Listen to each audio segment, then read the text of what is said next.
A boy walks into a museum, stops in front of a mammoth skeleton, looks up at its enormous tusks, then pulls out his phone and takes a picture.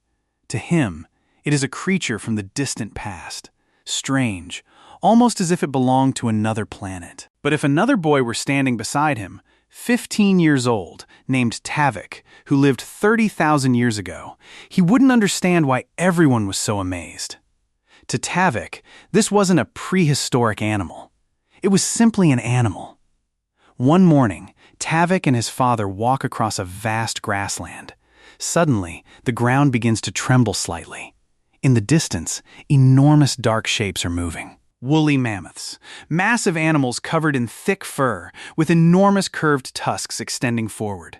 A calf walks in the middle of the herd. To Tavik, these aren't creatures in a museum. They are living, breathing animals walking on the same ground as he is.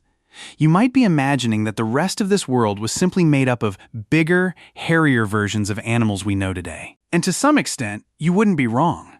At least not yet. As Tavik and his father reach an open area, Tavik sees another animal. At first glance, it looks like a rhinoceros, but its entire body is covered in hair, and a massive horn rises from its head, a woolly rhinoceros. It lowers its head, using its horn to push aside snow and vegetation in search of food. Tavik's father immediately pulls him far around it. An animal weighing several tons doesn't have to hunt you. It only has to get angry. By afternoon, they see something moving among the rocks. Tavik thinks it's a bear, but it isn't. A giant cat steps out, a cave lion, much larger than a modern lion, with tall shoulders and a heavy body. It stands still, watching Tavik and his father. Tavik stands still too. In his world, humans aren't always the most dangerous predators. The two change direction. But before they get very far, they discover enormous tracks, each one almost larger than Tavik's hand. A cave bear, a massive animal that could weigh well over 1,000 pounds. Tavik has never seen one with his own eyes, and his father wants to keep it that way. The next day, Tavik sees a deer. Or at least, he thinks it's a deer, until it raises its head. Its antlers are unbelievably wide, spanning more than 10 feet in the largest males.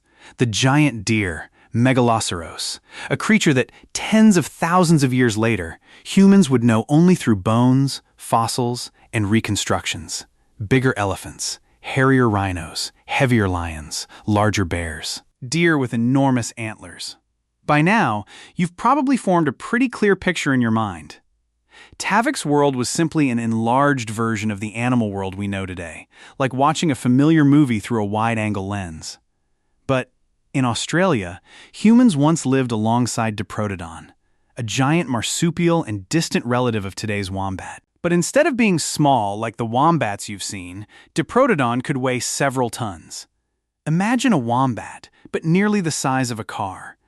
There is no surviving miniature version of it to make it easy for you to picture. Only that enormous creature, and nothing else.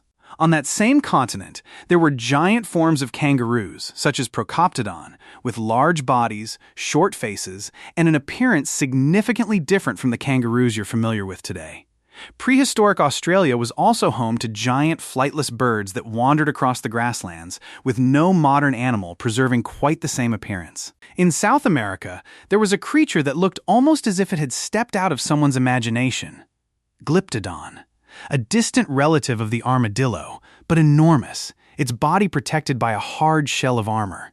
From a distance, it looked almost like a mass of bone armor slowly walking across the grassland, barely resembling any animal you've ever seen in real life. And then there was Smilodon, the famous predatory cat with 2 canine teeth so long that they looked as though they couldn't possibly belong to any living creature.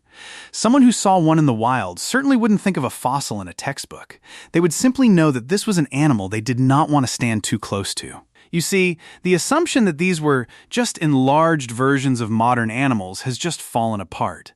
The world our ancestors once lived in was not an amplified version of the world we know today. It was a world filled with entirely different forms of life, with no smaller surviving versions left for you to use as a reference. But Tavik didn't know one thing. His world wouldn't last forever. To him, mammoths were normal. Woolly rhinoceroses were normal. cave lions, cave bears, enormous herds of animals roaming the grasslands. All of them were simply a normal part of life. Tavik could easily have thought, they'll still be here tomorrow. You might think there must have been one obvious cause, some enormous event that made that entire world disappear. A meteorite, a massive flood, something dramatic enough to explain a loss on such a huge scale. But the real answer is far more complicated and much less dramatic. Over thousands of years, the climate changed, habitats changed, animal populations changed. Human hunting may also have contributed to the decline of some species and populations, although this remains a subject of ongoing debate among paleontologists, with no absolute consensus about which factor played the decisive role in each specific region. They didn't all disappear at the same time, and they didn't all go extinct for the same reason. But species by species, many of these enormous creatures gradually disappeared from the lands humans once shared with them. Woolly rhinoceroses disappeared, cave bears disappeared, cave lions disappeared. The giant deer eventually went extinct. Most mammoths disappeared toward the end of the Ice Age, although some isolated populations survived for thousands of years afterward. The animal world Tavik once knew gradually became a lost world, and this is what is really worth taking with you after this video. It isn't just a list of strange extinct creatures, although that list is fascinating enough on its own. It's a reminder that your idea of what is normal about the natural world around you right now is not something fixed, permanent, or guaranteed to remain that way forever. The elephants, rhinos, and lions you know today are not everything that ever existed. They are simply the surviving relatives of a world that was once far more diverse, and there is no guarantee that the species living around you right now will still be here for your children and grandchildren to see. Think about it this way. 30,000 years is such a long period of time that it's difficult to imagine, but by evolutionary standards, it's only a very brief moment. If, within such a short moment, nearly all the giant animals that once dominated grasslands, forests, and entire continents could disappear, then believing that today's picture of nature, with exactly the elephants, tigers, and rhinos you've seen on television, will remain unchanged forever may simply be another version of the same belief Tavik once had, standing among the mammoths and believing they would still be there tomorrow. 30,000 years later, a modern boy stands in a museum, takes a picture of a mammoth skeleton, and then walks into the next exhibit.